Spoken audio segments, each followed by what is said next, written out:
আসসালামু আলাইকুম। আশা করি সবাই ভালো আছেন। তো আমি আজকে আপনাদেরকে কলার মোচো দিয়ে বাগার দেখাবো।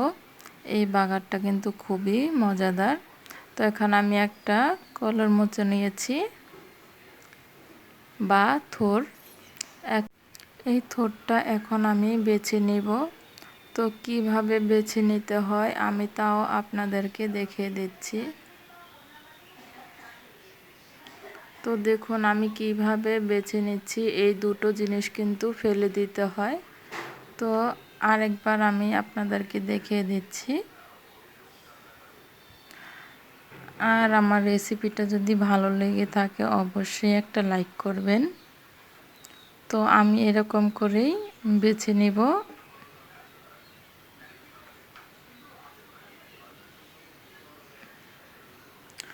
আর বন্ধুদের সাথে এই ভিডিওটা শেয়ার করবেন।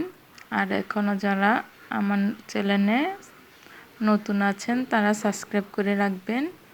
এখানে সবগুলো আমার বাছা হয়ে গিয়েছে। এখন আমি ধুয়ে নিব।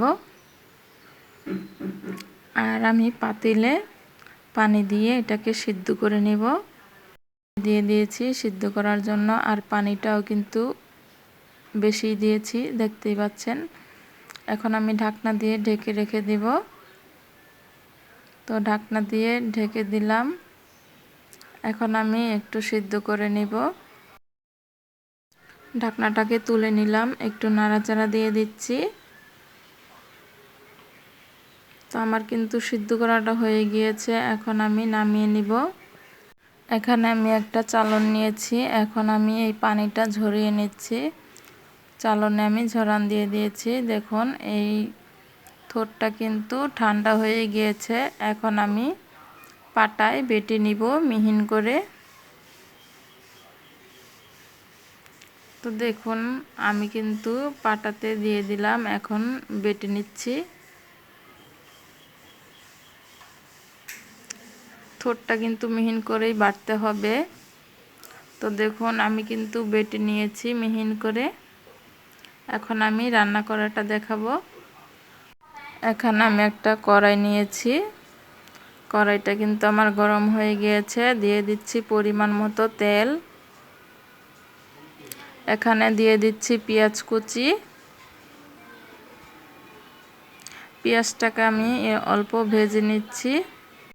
আমার পেঁয়াজটা ভাজা হয়ে গিয়েছে। দিয়ে দিচ্ছি এখানে আদা রসুন বাটা। দিয়ে দিচ্ছি এখানে হলুদ মরিচের গুঁড়ো।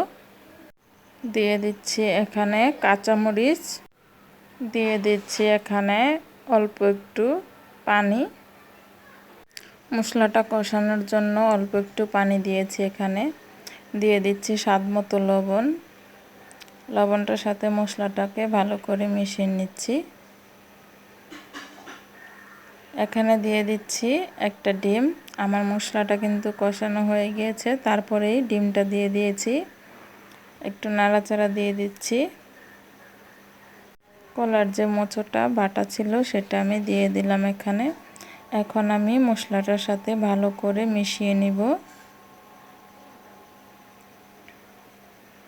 আশা করছি এই রেসিপিটা আপনাদের অবশ্যই ভালো লাগবে। একবার হলেও বাসায় ট্রাই করে দেখবেন। এখন আমি ভালো করে নেড়ে চেড়ে রান্না করে নিচ্ছি।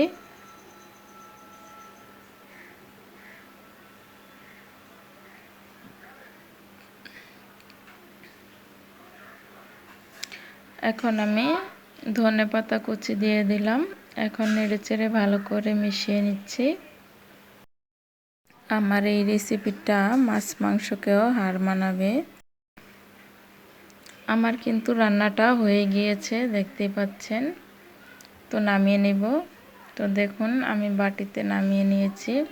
কি সুন্দর লাগছে দেখতে, আর খেতে কিন্তু খুবই মজাদার।